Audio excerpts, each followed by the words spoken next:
Sino na nakapanood ng vlog na to? Alam nyo ba guys, yung araw na to, naiinis ako kay Elaine. Alam nyo kung bakit? Bakit?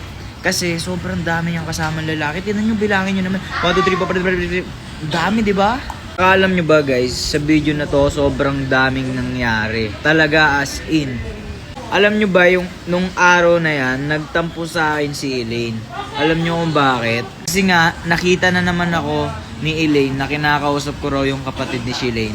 Kahit hindi naman totoo. Ito kasi dahil kay Ate Seiren, sinusulsulan niya ng sinusulsulan si Elaine na yun, unti-unti na naniniwala tuloy yun.